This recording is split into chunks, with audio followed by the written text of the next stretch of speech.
Latest stories on the Vanguard newspaper this morning. Police neutralized 7 tourists. Breaking updates on the state governor. All in one place. Tune into Today in the Print on Crest 106.1 FM. Every day at 6:30 a.m. Be sure to get the headlines that matter, delivered with clarity and insight. Today in the Print on Crest 106.1 FM. Get informed. Get informed. Get informed.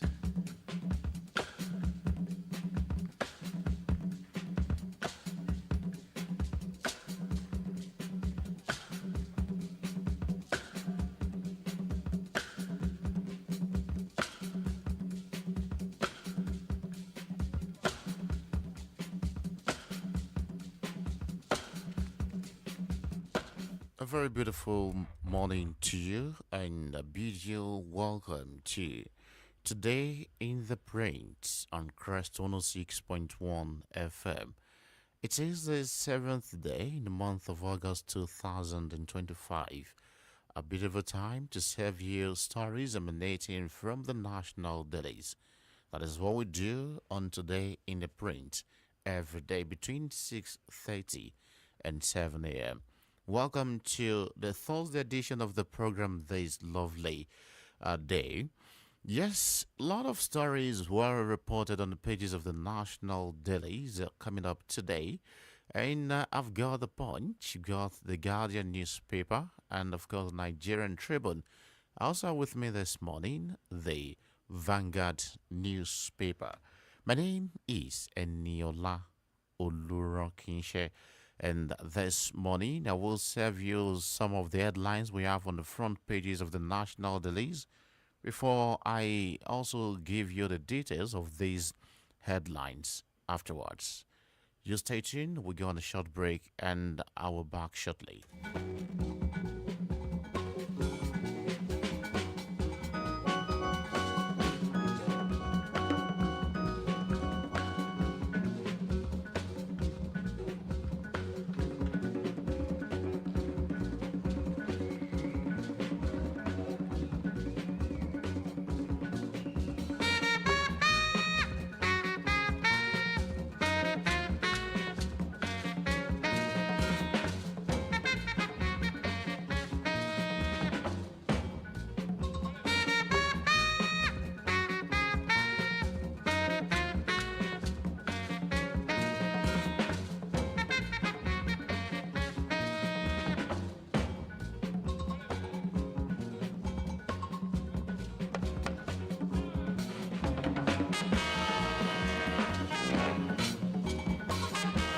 Okay, welcome back from that break. You're still very much on to Today in the Print on Crest 106.1 FM this lovely Thursday morning. And the headlines we have on the pages of the national dailies today, I'm starting from the Punch newspaper, where we have some big headlines on the front page of that particular daily. And the biggest one this morning on the front page of the Punch reads, Foreign investors sells of 576 billion naira Nigerian struck in 6 months, and outflows soars 85% year on year. Economists cite Trump-era policies shifts towards treasury bills. On page 19 of the Punch this morning, WAEC on fire as result Porter goes down. On page 30 of the Punch, and pension badges. Please, retirees reject federal government healthcare offer. On page 7 of the Punch newspaper, Nigeria-US advance high-level talks over visa restriction. If you check page 3 of the Punch this morning, you read that story there. And Sanwo-Olu pledges statewide infrastructure at Badagry Roads unveiling. And that is on page 5 of the Punch this morning. And we have another one that reads on page 27 of the Punch, Tinubu consoles Ghana after copter crash, kills 2 ministers, 6 others. On page 27 of the Punch, and again, we have this one, receivership row, Egbin Power challenges FBN quest in takeovers move. On page 19 of the Punch, and the last one on the front page of the Punch this morning. Kwam pushes back as FAN probes airport incident on page 19 of the Punch this morning.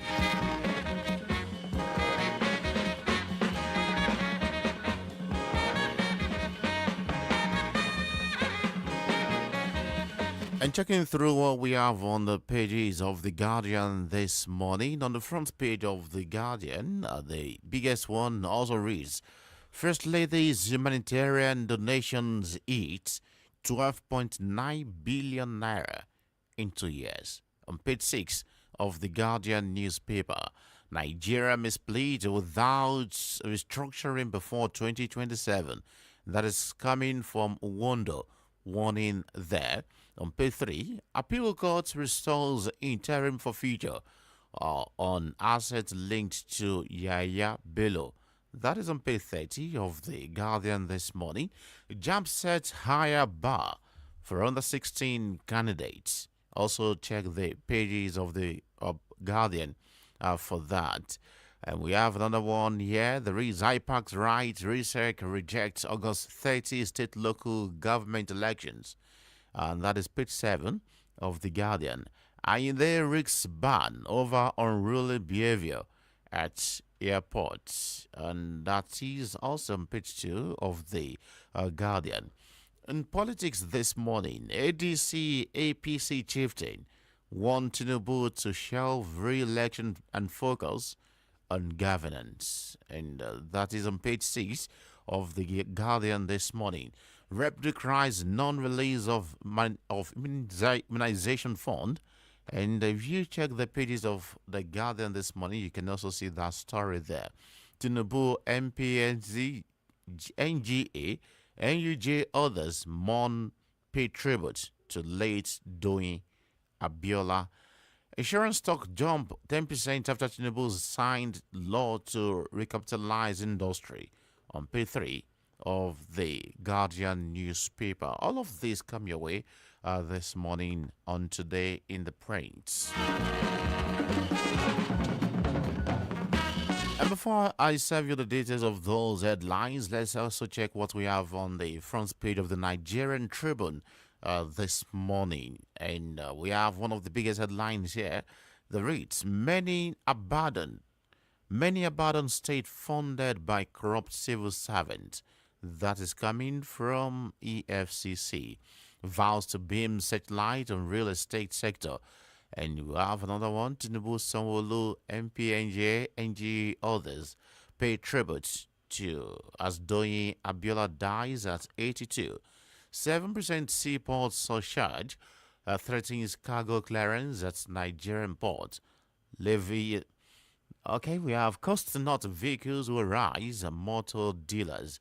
And we have another one here. 24,000 Nigerians declared missing since 2015.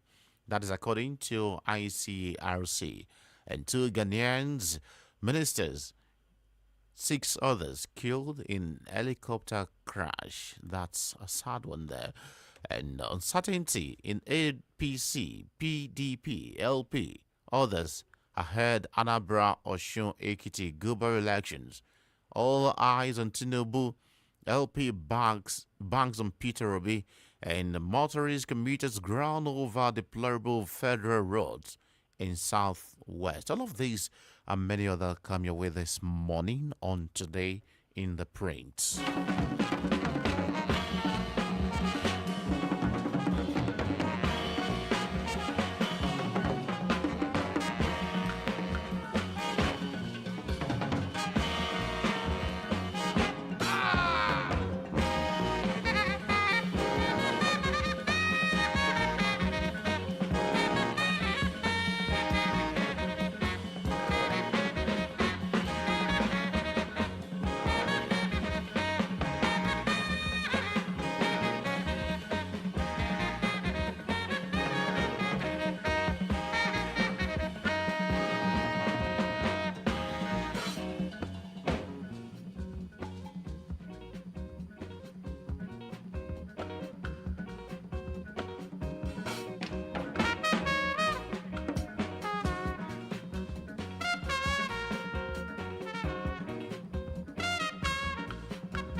Into the details of those stories this morning, I'm starting from the political arena.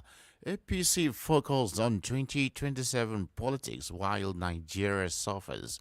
That is according to ADC. And that story is in the Punch newspaper this morning. The African Democratic Congress has criticized the ruling All Progressives Congress APC for allegedly placing emphasis on early 2027 re-election effort for President Bola Tinubu. In a statement issued yesterday by its interim National Publicity Secretary Bolaji Abdullahi, the ADC accused the APC of violating electoral laws, of showing insensitivity to the sufferings of Nigerians through premature campaigns and its rally as well as endorsement activities. The Independent National Electoral Commission on Monday warned political parties and aspirants against engaging in early campaign activities ahead of the 2027 general elections, stressing that such moves contravene the Electoral Act. Speaking with the Punch, Chief Press Secretary to the INEC Chairman, Rotimi Yekomi, emphasized that the Commission had not issued a timetable for the 2027 elections. And Abdullahi said the orchestrated endorsement of the campaign billboards violate INEC's rule banning electioneering until 150 days before the 2027 election. You can read for more this morning in the Punch newspaper. APC focused on 2027 politics while Nigeria suffers. That is according to the ADC.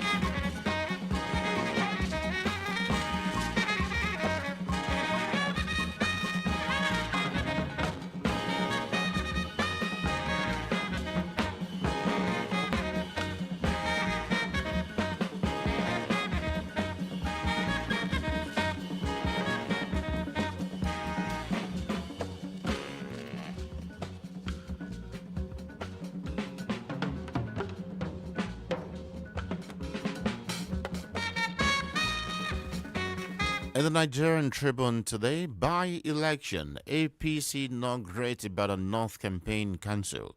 The All Progressives Congress APC in Oyo State has inaugurated its campaign council for the August 16 Ibadan North Federal Constituency by-election, charging members to ensure a resounding victory for the party's candidate.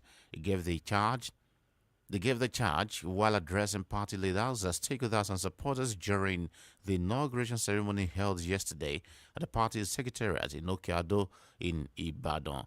Abbas expressed sadness over the death of Honorable Musliu Akinremi, the former representatives of the constituency.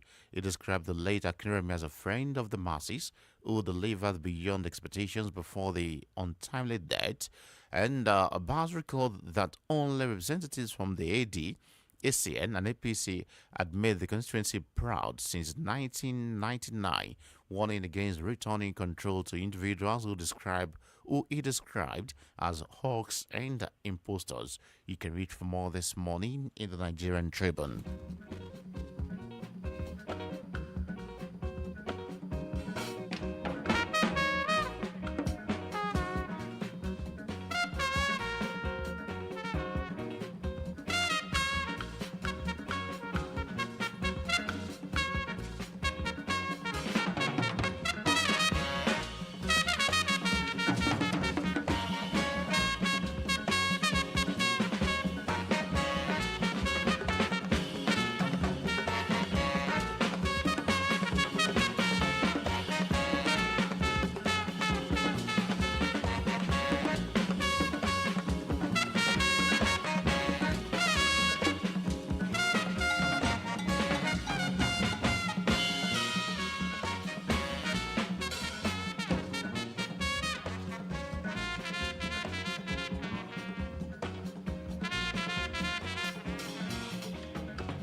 And to the Guardian newspaper this morning, we have another story here, and it reads,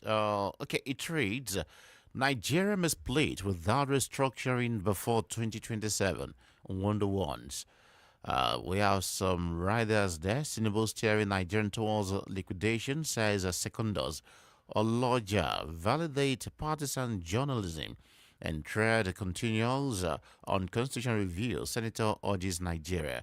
Former Minister of Information John Nia Wondo has warned that Nigeria may risk disintegration before the 2027 general election if urgent steps are not taken to restructure the country.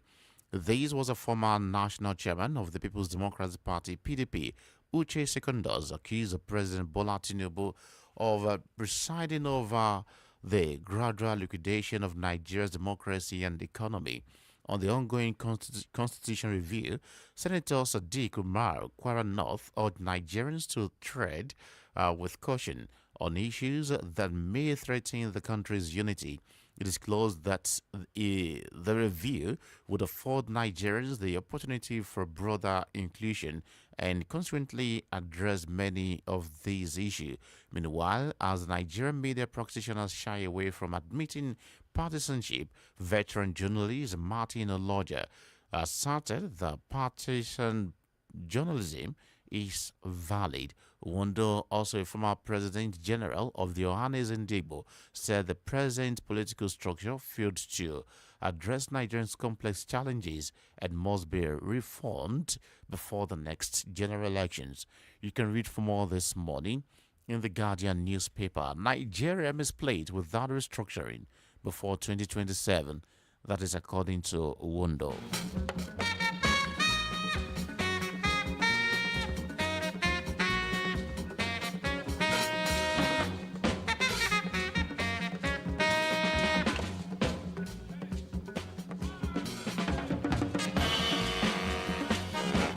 Ekiti Guba, APC begins membership revalidation exercise ahead of the governorship primaries of the All Progressives Congress Ekiti in APC in Ekiti State, scheduled for October 27, 2025.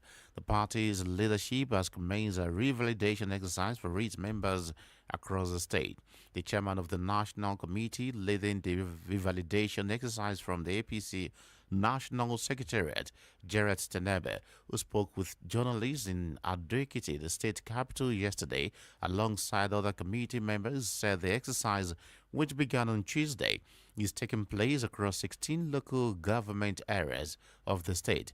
Tenebe, who is also APC chairman in Edo State, noted that exercise is crucial for updating the party's membership register, which he said would be instrumental to the success of the party's governorship primaries ahead of the 2026 election. He added that the revalidation exercise aligns with the party's constitution, which mandates only financially up-to-date members are eligible to vote and be voted for. You can read for more this morning in the Nigerian Tribune. Okay, we go on a short break to pay some bills. We're back to serve you more stories.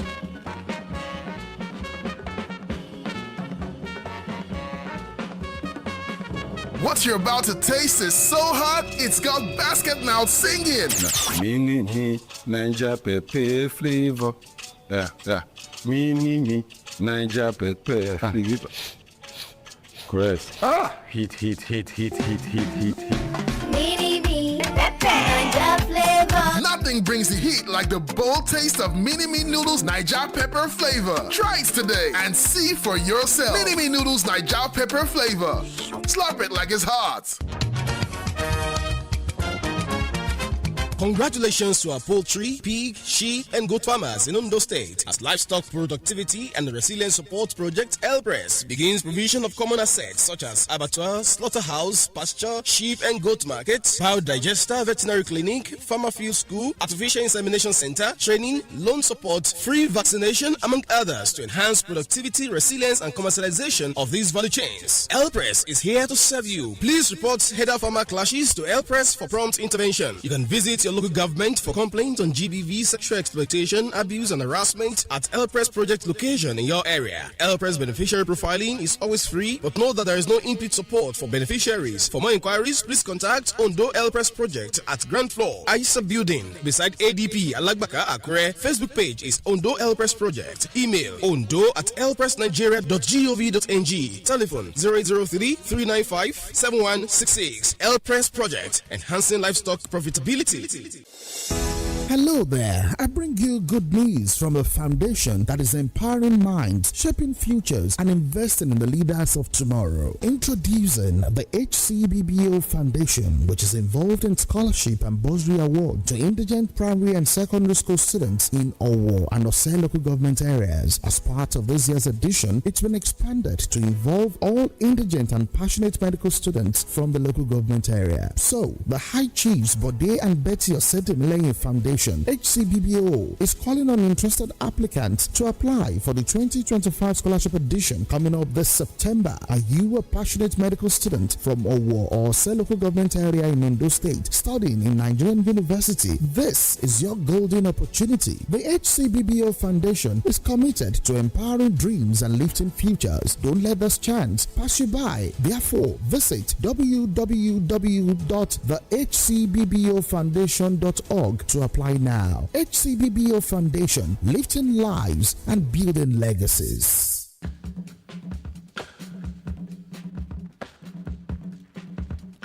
You're welcome back from that break. You're still very much on to Today in the Print on this lovely Thursday morning. And two other stories here from the national dailies today.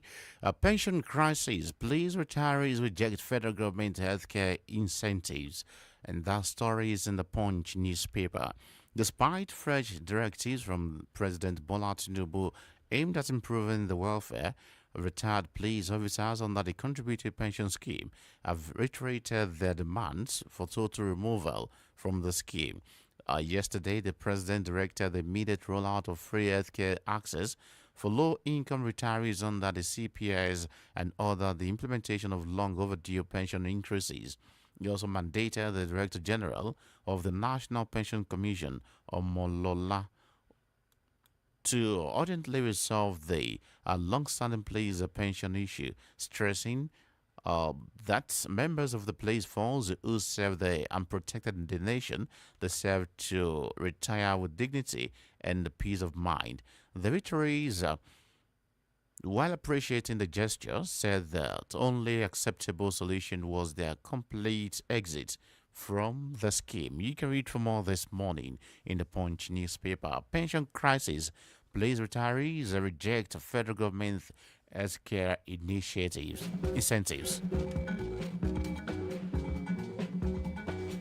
WAEC on the fire as result portal goes down. That's also in the Punch this morning.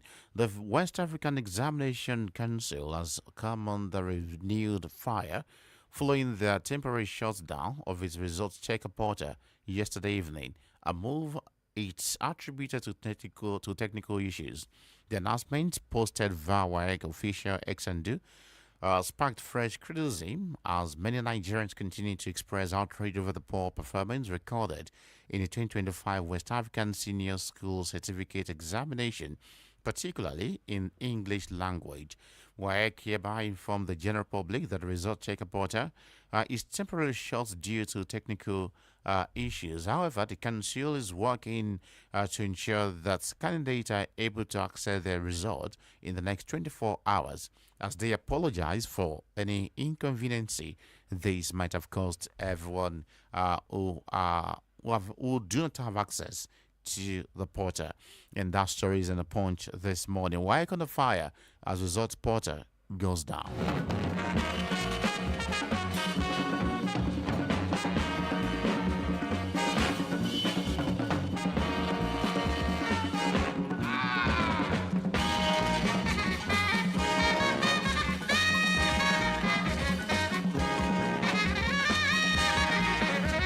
And straight to the foreign scene this morning, Tinubu consoles Ghana as copter crash claims 2 ministers, 6 others. That story is also in the Punch. President Bola Tinubu has expressed condolence to President John Mahama and the government, the people of Ghana, following the helicopter crash that killed the Ghana Defense Minister Edward Bohama and Environment Minister Ibrahim Murtala Muhammad and 6 others. The Ghanaian presidency announced the incident hours after armed forces reported that a copter carrying 3 crew and 5 passengers had dropped off the radar Among the victims were Alhaji Miniru Muhammad, who was Ghana's Deputy National Security Coordinator and former Agricultural Minister, the Vice Chairman of the ruling National Democratic Congress, Samuel Sarpong. In a press statement yesterday signed by the Special Advisor to the President on Information and Strategy, Bayo Onanuga, the President prayed for the peaceful repose of the departed souls and strength for those left behind. You can read for more this morning in The Punch and some other dailies today. Tinubu consoles Ghana as copter crash claims the two ministers, 6 others. And on sport, AFN confirms Ofili is a Turkey's switch.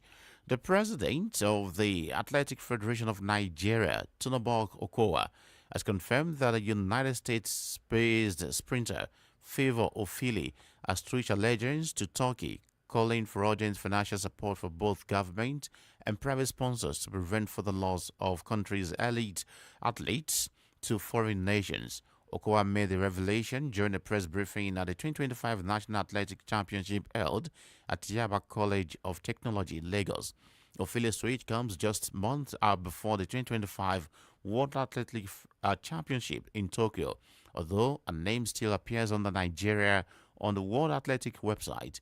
Insiders say the change is imminent, and in an emotional address, Okowa stated that the development highlights a long-standing issue that continues to deprive the country of its top athletic prospects. You can read for more this morning on any of the national dailies and, of course, get more details on our sports shows today. And with that, we've come to the end of the show this morning. It returns later tomorrow, same time, same station. I want to say thank you to everyone who has been a part of it today. Until some other time, I'm Eniola Oluronkinshe. Enjoy the rest of your Thursday. We'll give it to you 100 from the engine room of our crest. 106.1 FM.